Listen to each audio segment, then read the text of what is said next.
오늘 현대성경으로 제가 읽어드리겠습니다. 얼마나 복되랴 못된 짓만 일삼는 자들이 남 진노를 국리나하고 있는 자리에 가지 아니하는 이는 얼마나 복되랴 양심이라고는 찾아볼 수 없는 것들을 따라 살지 아니하는 이는 얼마나 복되랴 남 우습게나 여기고 제 잘난 체만 하는 자들과 자리를 함께 하지 아니하는 이는 얼마나 복되랴 여호와의 가르침을 기뻐하고 그 가르침을 밤낮으로 읽으며 늘 명상하는 이는 이런 이는 시냇가에 옮겨 심은 나무 같아서 철 따라 열매를 맺고 그 잎사귀는 나날이 푸르느니니 하는 일마다 끊임없이 번창하리라. 못된 짓 일삼는 것들은 어림도 없어 차라리 힘없이 흩날리는 겨과도 같아 바람 불어 닥치면 바람결 따라 별 수 없이 흩어져 버리네. 못된 짓 일삼는 것들은 하나님 심판하시는 자리에 나와 설 수나 있을까? 바르게 사는 이들 모임에 나오기나 할 수 있을까? 여호와께서 바르게 사는 이들은 하는 일마다 가는 길마다 보살피시나 못된 짓만 일삼는 것들은 그 흔적조차 남겨놓지 않으시리라. 아멘. 사람이 살아가다 보면 일이 잘 풀려나가는 사람이 있는가 하면 계획했던 일들이 아무리 열심을 내도 엉뚱한 방향으로 흘러가는 그런 사람도 있습니다. 얼마 전에 저도 이제 네이버 카페 중에 가입되어 있는 것이 있는데 그 중에 한 분이 군대 간 아들을 둔 사람인데 그분의 직업을 이제 같은 카페 일원이 물어봤습니다. 뭘 하시는 분이냐? 그러니까 군인이다 이렇게 말하는데 아마 중사나 한 3, 4쯤 됐는가 봅니다. 그런데 표현이 부드럽게 했는데 이제 모든 것을 내려놓고 죽고 싶다는 그런 비슷한 말을 흘렸습니다. 그래서 제가 위로한다고 하는 것이 목회자니까 그렇게 제가 이제 저 신분은 드러내지 않고 그냥 말을 그렇게 써놨습니다. 조물주께서는 사람이 감당하지 못할 문제들은 허락하지를 않으십니다. 힘내십시오. 제가 뒤에서 기도하겠습니다. 이제 그렇게 글을 붙였습니다. 했더니 그분이 이제 한참 있다가 저에게 그렇게 연락을 주었습니다. 기도해 주셔서 감사합니다. 아마 제 신분이 어떤지 눈치를 채는 것 같은 생각이 듭니다. 어쨌든 이렇게 사람들은 계획했던 일들이 엉뚱한 방향으로 흘러가게 되면 정말 큰 낙심에 빠지는 것을 보게 됩니다. 하지만 자기의 뜻을 따라서 형통하는 사람들도 있습니다만 그 육신의 생각대로 계획대로 잘 됐고 이루었다고 해서 반드시 그가 영적인 면에서 성공했다고 볼 수는 없을 것으로 우리는 알고 있습니다. 뿐만 아니라 세상적인 일들이 사람들이 볼 때는 실패했다고 해서 또 그 사람이 하는 모든 일들이 실패만 한 것 같다고 해서 정말 그 사람이 영적으로 실패한 삶을 살았다고는 아무도 말할 수 없을 것입니다. 왜냐하면 우리가 알고 있는 성공이나 실패의 기준은 우리 육신의 관점으로 판단되어질 부분이 아니고 하나님께 있기 때문이라는 것을 우리는 알고 있기 때문입니다. 우리의 지나간 날들이 형통했다고 해서 자만하거나 또 되는 일이 없었다고 낙심할 이유가 되지 않는다고 우리는 생각해야 합니다. 어떤 사람이 성공했고 어떤 사람이 실패했는지에 대해서 하나님의 평가 기준이 바로 오늘 본문에 나오고 있습니다. 얼마나 복되랴, 얼마나 복된가 하면서 이제 악한 길을 따르지 않는 사람, 죄인을 따라가지 않는 사람은 얼마나 복되냐 이런 표현을 하는 것입니다.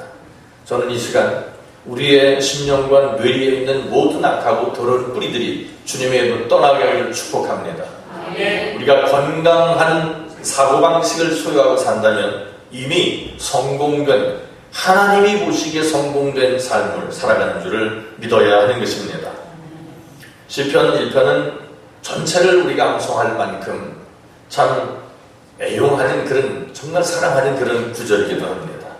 그리고 이 말씀 중에는 믿지 않는 자나 믿는 자 모두가 좋아하는 그런 단어가 나열되고 있는데 형통이라고 하는 단어입니다. 형통. 행하는 모든 일에 있어서 복을 받으리라. 그 말은 만사형통한다 그런 말입니다. 어느 가정에 가보면 그 가문이 만사형통입니다.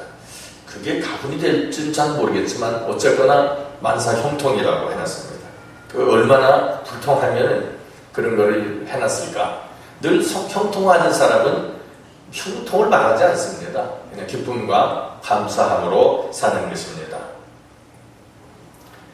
형통이라고 하는 것은 무엇이든지 잘 되는 것, 우린 그렇게 생각을 합니다. 하지만 그것이 아무리 좋다고 해도 형통의 삶을 살지 않는다는 의미가 없습니다. 그런데 오늘 본문에 보면 형통하는 삶, 정말 복된 삶을 사는 방법이 기술되고 있는데 얼마나 복되랴? 그리고서 이제 설명이 나갑니다. 악인의 길을 따르지 않는 사람이 복되다. 그런 말입니다. 악한 사람은 하나님 앞에서나 사람 앞에서 윤리적으로나 도덕적으로 문제가 있는 사람입니다. 물론 완전한 사람은 없습니다. 하지만 보편성은 지녀야 합니다. 우리는 그런 말을 씁니다. 조금 나쁜 짓을 하고 또 하고 그러면 정말 저 사람은 양심도 없어. 그런 말을 합니다. 저도 가끔가다 그런 이야기를 들을 때가 있습니다. 당신은 양심도 없냐? 어떻게 집안일이 내놨느냐? 이런 얘기를 서먹할 때도 있습니다. 하지만 남자들은 흘려듣는 것 같지만 잊어버리니까 못하는 겁니다. 생각날 때 어쨌든 하게 돼 있거든요. 그러니까 한 번 이야기하고 그 다음에 기억날 만큼만 흘려서 살짝 해야지 노골적으로 하면요 남자들이 엄청 싫어합니다. 남자들 잘 다루는 방법 제가 전에도 말씀드렸습니다. 남자들은 적으면 3가지, 많으면 5가지 정도만 충족시켜주면 정말 행복하다고 느끼고 산답니다. 직장에 갔다 와서 소파에 누워 잠자고 들라면 건들리거나 잔소리하지 말고, 먹을 거 차려놓고도 먹으라고 잔소리하지 말고 그냥 가만히 놔두면 남자들은 행복해하고 집에 들어오는 것을 꺼려하지 않는답니다. 근데 볼 때마다 이렇게 저렇게 자식 잔소리하듯 하면 남자들은 밖에서 본답니다. 그리고 정말 집은 들어가기 싫은 곳으로. 그리고 그런 사람에게 물어보면 행복하다는 말 하지 않는답니다. 반면에 여자들은 남자들이 평생 살아도 어차피 만족시켜주지 못합니다. 어떤 분이 통계를 냈는데 500가지를 충족을 시켜줘도 행복이나 만족감을 느끼지 못한답니다. 근데 500가지도 어떻게 하겠습니까? 그래서 이제 여자들이 조금 잘하면 남자는 행복하다 생각합니다.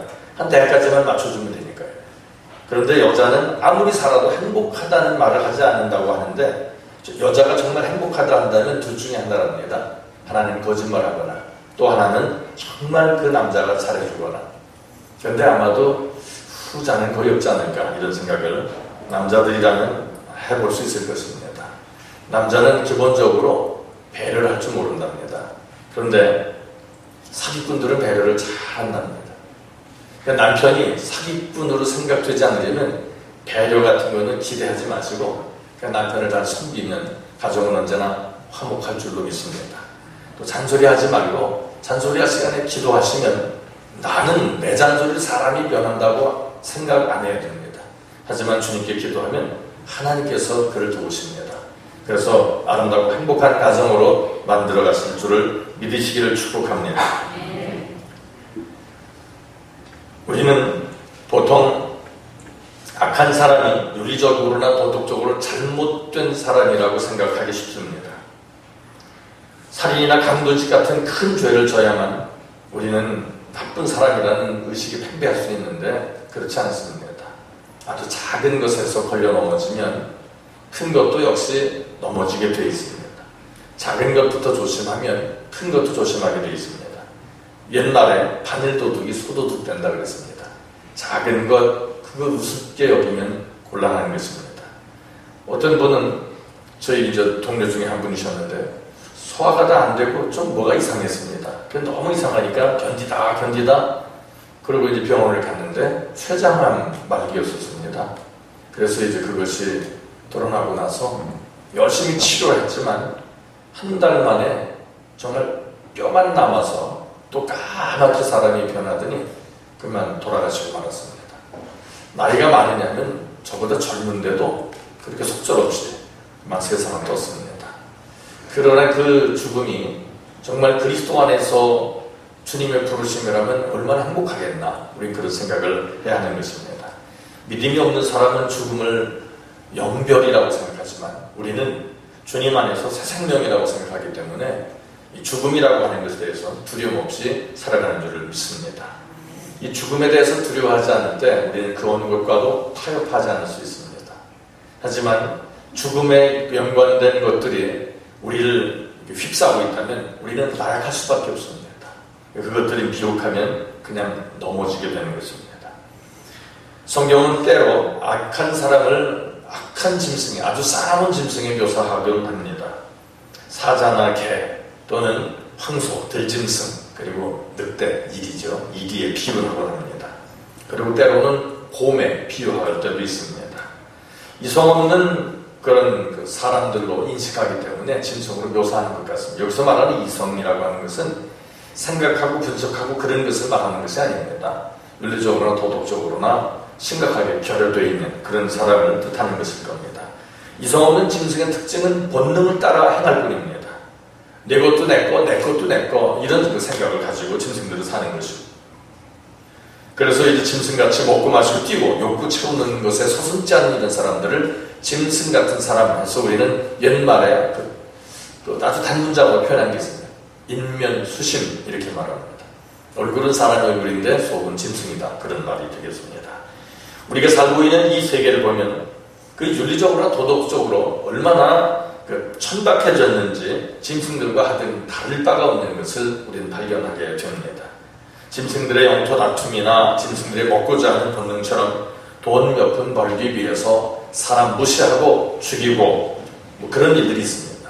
또 그렇게까지는 하지 않는다 하더라도 부모가 자식을 마치 없는 것처럼 여기고 자식이 부모를 멸시하고 없는 것처럼 버리기도 하고 유산 몇 푼 때문에 형제간의 의는 찾아볼 수 없는 정말 몰지각한 일들이 너무 팽배하게 일어나는 그런 시대가 되고 말았습니다. 어느 누가 이런 사회를 인간 사회다라고 복지사회다라고 말할 수 있겠습니까? 악인들에게는 꾀가 있다고 오늘 본문을 말합니다. 이 꾀라고 하는 것은 지혜를 말하는 것일 겁니다. 얼마나 교활한 꾀를 부리는지, 얼마나 자기 죄를 잘 감추고 남에게 덮어 씌우는지를 우리는 잘 알고 있습니다. 아주 말에도 능합니다. 그리고 행위도 아주 민첩합니다. 사자와 같은 그런 기독성도 있습니다. 그래서 마치 그런 악한 사람들이 사회에서 잘 나가고 성공하고 있는 것 같이 보입니다. 하지만 실상에 있어서 악인들은 세상적으로는 다른 사람들의 외적인 부러움의 대상이 될 수는 있을지 몰라도 내적으로는 하나님의 창조 질서를 혼란케 하고 창조의 뜻을 파괴하고 있는 하나님의 대적자요 하나님의 원수들에 불과한 것입니다. 오늘 본문에 보면 악한 사람의 꾀를 따르지 말라고 말씀하고 있습니다. 이 말은 그들과 의논하지도 말고 따르지도 말라, 그런 말입니다. 동행하거나 함께 일하지도 말라는 것입니다. 그러면 악인이라고 하는 것, 그 악이라고 하는 것을 어떻게 정의를 내리는가?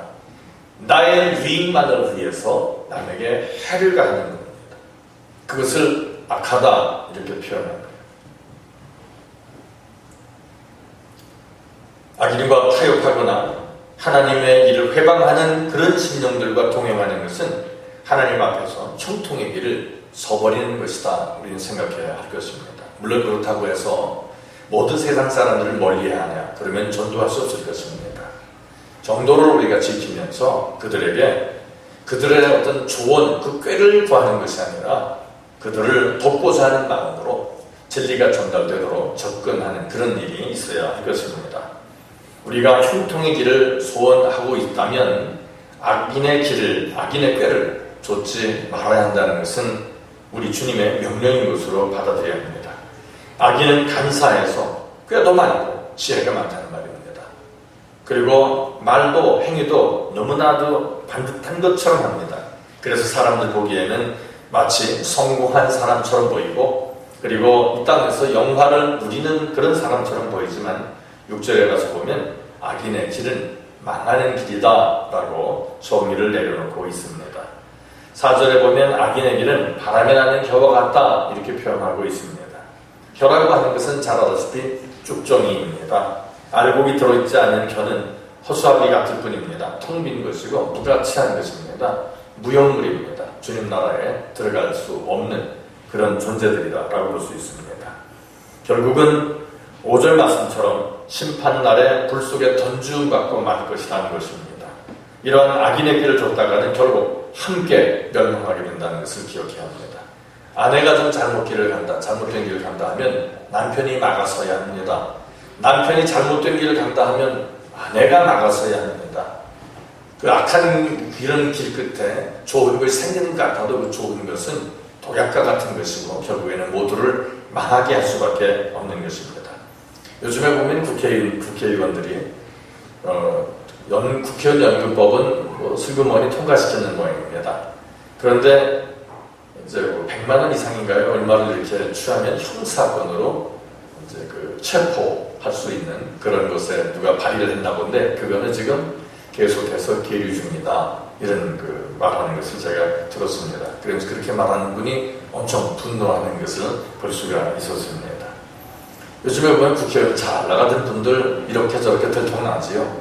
그런 것을 보면 결국에 그 악인의 꾀를 줬다가는 문제가 되고 또 그러한 국회의원들과 연주를 해서 뭘 하다가는 역시 권욕을 치르는 그런 것을 우리는 주변에 일어나는 일들을 통해서 잘 보고 있습니다.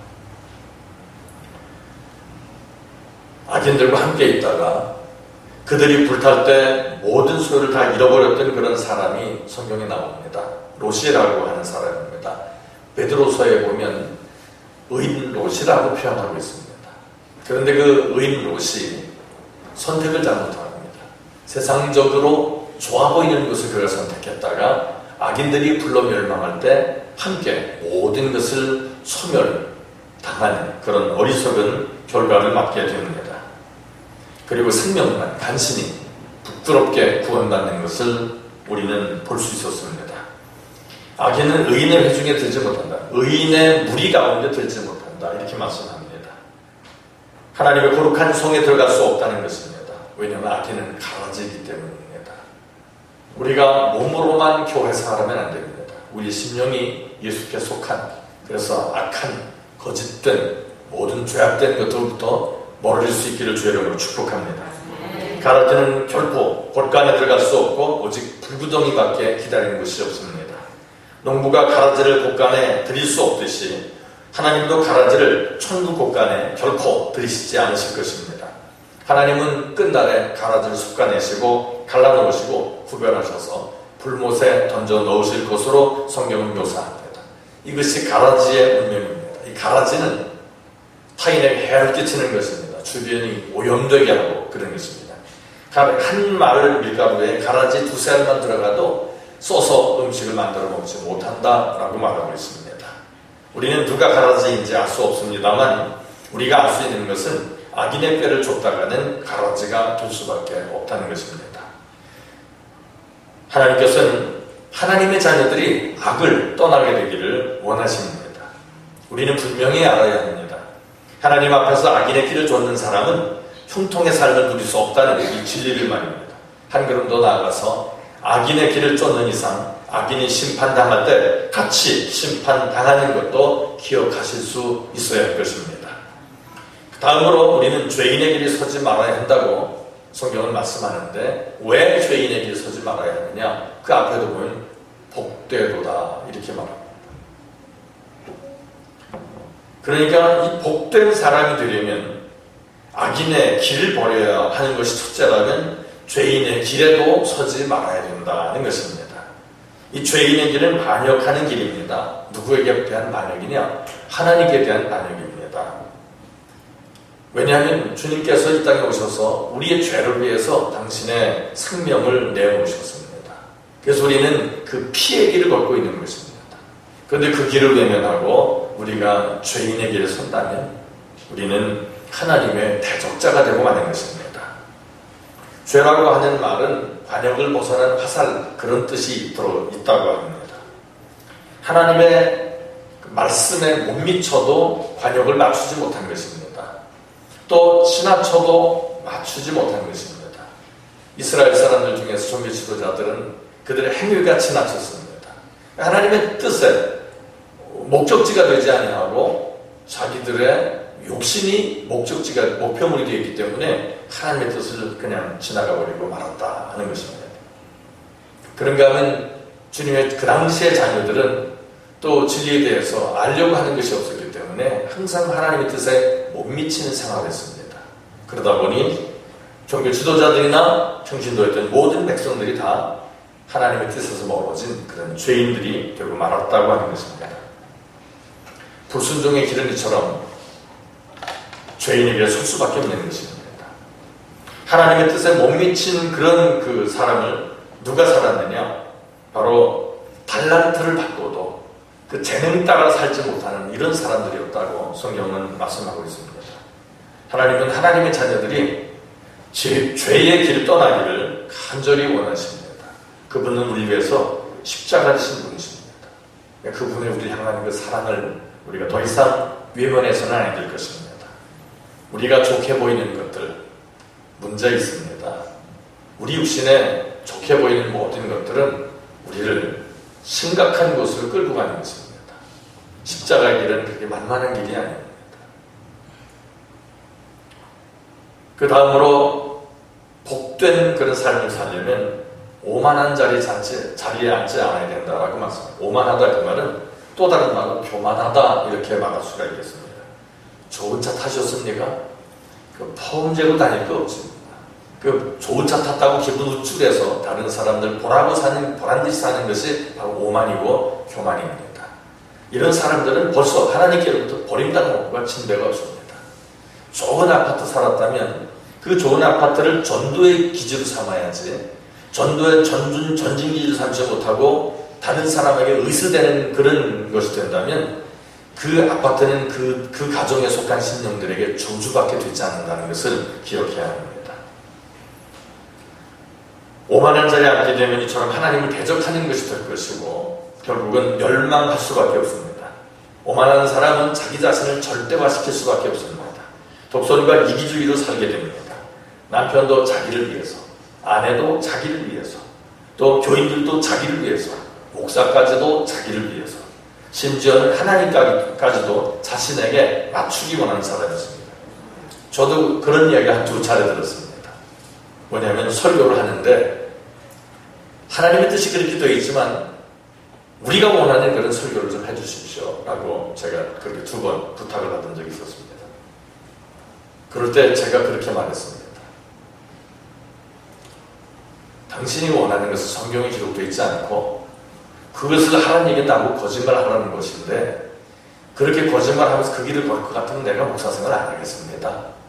제가 그렇게 말을 한 적이 있습니다. 결국엔 서울서 목회하다가 그런 요청이 들어와서 제가 서울서 사실 목회를 접었습니다. 그리고서는 이제 남양주 쪽으로다가 다시 이전 개척을 한 것이다 이렇게 생각하시면 좋겠습니다. 그것은 하나님께 대한 무예고 하나님께 대한 도전입니다. 마땅히 주의 종들은 주님의 뜻을 전하는 것이지 사람이 원하는 것을 전달하는 것은 아닙니다. 뭐 어떤 분들이 그럽니다. 어떤 목사님의 설교는 감동적이다. 근데 제가 들어보니까 열받는 내용이지 감동적이 아닙니다. 그게 왜 열받는가 하면 하나님이 원하시는 내용을 전하는 게 아니고 육신이 원하는 삶을 계속 전하니 그건 하나님의 말씀이 아닙니다. 말씀은 말씀인데 그 목사님의 말씀이에요. 하나님의 말씀은 그 속에 들어있지 않았습니다. 이제 그전에도 제 아내가 저를 보고 당신은 어떻게 그렇게 남의 설교를 듣는 게 없느냐고. 그래서 들어보자고 앉아 있었습니다. 그랬더니만 열받는 말씀을 계속 하시길래 제가 그랬습니다. 내가 저런 꼴을 보기 싫어서 안 본다고. 그냥 난 저런 거 보면 TV를 들어서 부숴버리고 싶다고 제가 이렇게 표현하니까 제 아내가 하는 말이 아니 왜 당신만 앉으면 저런 설교를 하는지 모르겠다고 이제 그런 이야기를 합니다. 우리가 구별을 잘해야 합니다. 하나님의 말씀에 보면 감동, 그 감동이라는 것이 하나님의 뜻을 따라 살아가려고 하는 사람에게는 그 마치 가시밭길 같은 그것이 감동으로 다가옵니다. 그런데 세상에서 잘 먹고 잘 사는 것만 생각하고 사는 사람에게는 주님이 제시하시는 그 좁은 길, 좁은 문이 정말 고통스럽고 생각하기도 쉽지 않은 그런 일이에요. 계속 그런 식의 추구하는 삶을 산다면 하늘나라하고는 전혀 상관없는 그런 삶이 됩니다. 제가 어제도 요한계시록을 잠깐 이렇게 봤습니다. 그냥 쭉 영적인 모습으로 모든 성경이 발전돼 나가는 것 같은데 성경의 결론에 해당하는 요한계시록을 보니까 이 세상 이야기가 안 들어있습니다. 전부가 다 하늘에 관한 이야기로 다 귀결되고 있습니다. 그리고 세상을 추구했던 사람들이 엄청난 고통 속에 멸망당하는 그런 심판당하는 그런 모습들이 무섭게 기록되어 있더라는 것입니다. 우리 모두의 생각과 비전, 꿈이 하늘을 향할 수 있길 주님으로 축복합니다. 이 땅에 있는 주어지는 것들은 잘 먹고 잘 사고 교만하라 이렇게 으스대라 이런 식으로 주시는 게 아니라 주님의 영광을 더 크게 드러낼 수 있도록 우리에게 배려해 주시는 주님의 은혜로 생각하고 사실 수 있기를 축복합니다.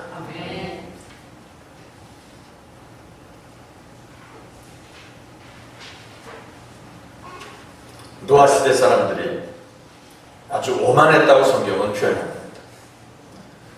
롯의 사위들이 오만해서 하나님의 말씀을 농담으로 여겼더라고요. 저는 제가 성경에 있는 그 지명이나 내용이나 사람의 이름 가지고 농담하는 것을 정말 싫어합니다. 저는 그 전에 사랑의 동산 공사할 때도 말씀에 있는 것으로 농담하는 사람과는 제가 말을 섞지 않습니다. 말은 하지 않습니다. 다만 그와 말을 섞지 않아요. 왜냐하면 그것은 말씀을 무시하는 것이 됩니다. 절대로 성경에 있는 내용 가지고 그렇게 하면 안 됩니다. 제가 사랑의 동산에서도 성경에 있는 거 말고 농담을 제가 한 번 했습니다. 조크 타임에 한 번 했습니다. 그것도 평생 처음으로 한 번 했습니다. 그 당시 서울 성목회 할 때 그 교인의 남편이었었는데 그분이 저한테 아주 깜짝 놀란 모습으로 다가와서 슬며시 얘기했습니다. 제가 충격 엄청 받았습니다. 그 뒤로는 제가 농담을 하지 않았습니다. 하는 말인지 뭐냐면 이 목사님도 농담하십니까? 그래가지고 전 그 말에 제가 돈을 냈습니다. 그래서 그 다음부터는 사랑공사에 봉사가는 봉사만 했지 농담을 하지 않았습니다. 그렇다고 제가 말씀을 가지고 희롱하는 것은 아니었습니다. 농이 뭐냐면 희롱하는 겁니다. 그러니까 말씀에 있는 것으로 농담한다 그 말은 말씀을 희롱하는 것이 됩니다. 우리의 생애 내내뿐만 아니라 영원토록 말씀에 있는 내용으로는 농을 하는 일이 있어서는 안 될 줄로 압니다. 유머러스한 것하고 이 농담하는 것하고는 틀리다는 것 인식이 우리에게 있어야 합니다.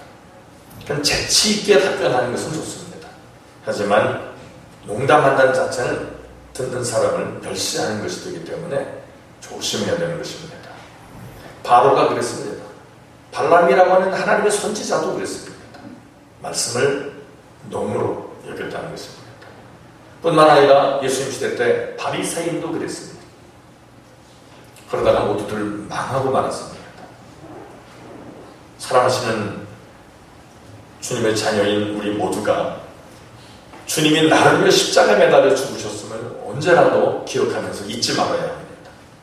우리 모두가 진정으로 하나님이 원하시는 형통의 길을 원한다면 악인의 꾀, 죄인의 길, 오만한 자의 자리 이 세 가지로부터 멀어져야 된다는 것을 믿으시기를 축복합니다. 그 다음으로는 이제 하나님의 말씀을 우리가 즐거워할 수 있어야 합니다. 즐거워한다 그 말은 첫째는 관심을 갖는다는 것입니다. 이제 한 주간을 살아가면서 말씀에 관심을 갖는 시간이 되어야 합니다. 예전에 어떤 분이 그런 얘기를 저기 했습니다. 목사님이 서울서 목회할 때는, 서울서 설교할 때는 정말 자리에 앉아있을 수가 없었습니다. 얼마나 고통스럽고 바늘방석같이 만들고 죄인 중에 교수같이 만드는지 그냥 예배 시간 자체를 벗어나고 싶었습니다. 그래요. 그래서 요즘에 이제 이쪽 지역으로 와서는 그렇게 설교도 세게 안 하고 그렇다고 그래서 그게 그러면 뭐가 좋은 거냐고 하니까 옛날이 좋았습니다. 옛날에는 많은 변화가 있었던 걸로 아는데 설교가 부드러워지면서 오히려 더 변화의 길을 걷지 못한 것 같이 이렇게 말씀하는 것을 들었습니다. 우리는 온전한 사람들이 아닙니다. 하지만 주님 우리에게 요구하셨습니다. 하늘에 계신 너희 아버지께서 온전하신 것 같이 너희도 온전하라. 우리의 목표는 주님 닮는 것입니다. 이것을 잊으면 안 됩니다. 조금 못 입어도 괜찮습니다. 조금 못 먹어도 괜찮습니다.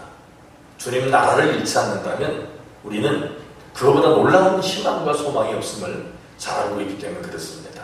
그러니까 세상적으로 잘 나가는 거 부러워하거나 두려워하지 마시길 바랍니다. 얼마 전에 우리나라 최고 갑부인 한 분이 저하고 소문이 같습니다. 근데 그분이 초쾌한 모습으로 TV에 잠깐 비치는 걸 봤습니다. 안 됐더라고요. 그렇게 몸에 기운이 없어서 안 된 게 아니라 이제 죽음의 그림자가 드리워져 있는데 그 다음 세계가 없는 것이 정말 불쌍해 보였습니다. 우리가 그런 의식 가지고 살아야 합니다. 제 아무리 많으면 뭐합니까? 죽음 뒤에 영생 없으면 아무 의미 없습니다. 우리가 형통한 삶을 원한다면 하나님의 말씀을 한 주일 동안 기억할 수 있게 되기를 축복합니다. 증거된 말씀을 생각하라고 더 좋겠죠. 그러나 그렇지 않더라도 늘 말씀 가까이 하면서 말씀이 살아서 역사하는 그런 순종의 길을 걸을 수 있어야 된다. 그런 말입니다. 저희가 가끔 그런 얘기를 듣습니다.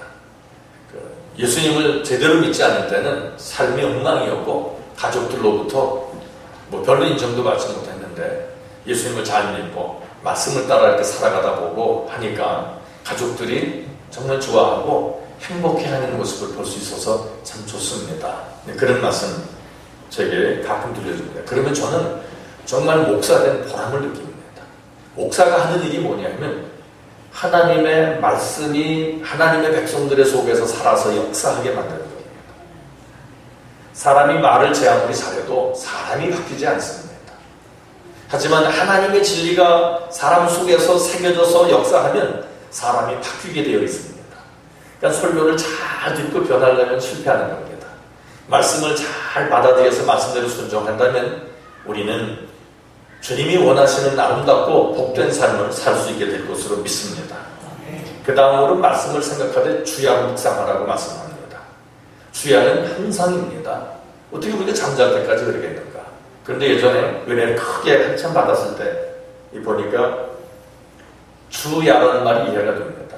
그냥 24시간이 주님과 동행하는 그런 아름다운 삶이 있었음을 저도 기억할 수가 있었습니다. 어쨌든 일부러 묵상하려고 한다고 되는 것은 아닙니다. 하지만 은혜를 받으면 말씀이 가까워지게 된다는 것을 꼭 기억할 수 있기를 바랍니다. 이 주야에 또 다른 의미가 있습니다. 밤낮은만 얘기하는 게 아니라 슬플 때도 또 기쁠 때도입니다. 언제나 그러니까 그것이 어둠과 밝음 그 어느 때든지 항상 말씀과 함께할 것입니다. 성경에도 보니까 괴로움에 즐거운 자가 있느냐? 그러면 찬송할 것이요. 괴롭냐? 그러면 기도할 것이다. 이랬습니다. 찬송할 때도 말씀이 대부분 찬송가 가사가 되어 있고 또 기도할 때도 보면 말씀 의지해서 우리가 기도하게 되는 것입니다. 어떤 분들은 그런 얘기합니다. 목사님 기도가 잘 안 됩니다. 어떻게 하면 기도를 잘하겠습니까? 기도는 잘하는 게 없는 겁니다. 왜냐하면 내가 필요한 것을 그분께 알리는 것인데 그거 잘해야 되는 건 아닙니다. 예를 들어서 돈 필요하면 돈 주십시오. 그럼 되는 것이고 건강 필요하면 건강 주십시오. 가정에 행복이 필요하면 가정에 행복 주십시오. 그럼 되는 겁니다. 근데 그 마귀가 안 떨어지면 어떡하느냐? 성경을 기도 시간을 펴놓고 읽으세요. 성경을 읽다 보면 자기도 모르게 기도가 나가게 되어 있습니다. 또 찬송을 들으시죠. 찬송을 펴놓고 찬송을 들으시고 그리고 또 말씀을 읽고 이렇게 하시다 보면 자기도 모르게 기도가 잘 되게 되어 있습니다. 말씀에서 영적인 빛이 나오고 말씀이 우리의 생에 등불이 될 줄 믿습니다. 인생의 낮 동안에도 말씀이 우리에게 있어야 합니다. 그리고 인생의 밤이 다가와도 말씀이 우리에게 있어야 합니다. 한 구절 한 구절 순종하는 것은 말씀이신 주님과 동행하는 것이 됩니다. 주여 나와 동행하여 주시옵소서라고 하기 전에 우리가 말씀을 한 구절 한 구절 순종해 나간다면 주님과 함께 길을 걷는 것입니다. 그럼 주님의 놀라운 은혜가 충만하게 될 줄로 믿습니다. 하는 일마다 안 된다면서 원망과 짜증을 내기 전에 자신을 형통의 길에서 떠나게 하는 이유를 찾아볼 수 있기를 축복합니다. 악한 꾀, 악한 지혜를 버렸는가? 오만한 자리에서 일어났는가? 죄인의 자리에서 떠났는가? 하나님의 말씀을 즐거워하고 기뻐했는가? 하나님의 말씀을 주야로 묵상했는가를 생각해 볼 수 있어야 하는 것입니다. 제게는 하나님께서 허락하신 5 자녀가 있습니다. 근데 옛 어른들은 그렇습니다. 뭐 10손가락 깨물어 안 아픈 손가락 있느냐? 뭐 이렇게 말합니다. 그래서 어떤 의학자들이 실험을 했답니다. 했더니 안 아픈 손가락이 있더랍니다. 뭔가 했더니 엄지손가락이 제일 안 아프더랍니다. 한번 깨물어 보시기 바랍니다. 엄지가 아픈 게 제일 작답니다. 그런데 이 5 자녀 중에서 보면 정말 얼굴만 생각하고 이름만 생각해도 흐뭇하게 만드는 자녀가 있는가 하면 얼굴만 생각해도 근심스러워 기도부터 나오는 그런 자녀도 있습니다. 5밖에 안 되는데도 그렇습니다. 근데 예전에 10명씩 키우고 12명씩 키우고 참 존경스럽습니다. 우리 교회도 보면 몇 명이에요? 한 타스? 한 타스 이렇게 키우신 그런 모친을 두신 분이 계십니다. 이 앞에 앉아계신 신권사님인데 참 위대한 어머니상 정부에 드려야 되는데 받으셨죠? 받으셔야 합니다. 저는 반도 못 키우면서 뭐 키우는 건 아닙니다. 밥만 주니까 애들 체질이 크긴 합니다만 어쨌든 간에 보통 문제 아니에요. 우리 모두가 하나님의 자녀들입니다. 제 정말 간절한 바람은 한 분 한 분을 주님이 생각하실 때 아무개 집사 정말 내 마음에 드는구나. 그 주님의 마음을 합당하게 흡족하게 해드리는 이 자리에 계신 모든 분들 되시기를 주님의 이름으로 축복합니다. 주님은 우리의 결단을 통해서 우리의 영혼을 계획하십니다. 그러니 우리가 붙들고 있지 말아야 할 것을 계속 붙드는 일들은 하지 말아야 해요. 그것은 어리석은 것이고 그리고 형통이 아니라 불통의 길을 걷는 것이 되기 때문입니다. 그리고 우리가 지금 버려둔 것이 있다면 그것을 다시금 잡아야 합니다. 하나님이 원하시는 것은 우리 육신이 생각하는 것과 반대일 수 있지만 그러나 그것을 붙들어야 합니다. 그러면 우리의 앞날은 하나님 앞에서 큰 은혜의 시간들이 될 것입니다. 하나님께서 이 자리의 모든 심령들을 크게 축복하시기를 주님의 이름으로 축원합니다. 아멘. 기도합니다. 그것은 주님 얼마나 복되랴라는 제목으로 저희들에게 말씀을 허락하시니 감사합니다. 그래서 저희들이 어떤 길을 걸어야 하는지를 잘 알게 하셨습니다. 어두운 길에서 벗어나게 하시고 언제나 빛 되신 주님과 동행하는 귀한 삶을 살아갈 수 있도록 크신 은혜를 더하여 주시옵소서. 주 예수님 이름으로 감사하며 기도 올립니다. 아멘.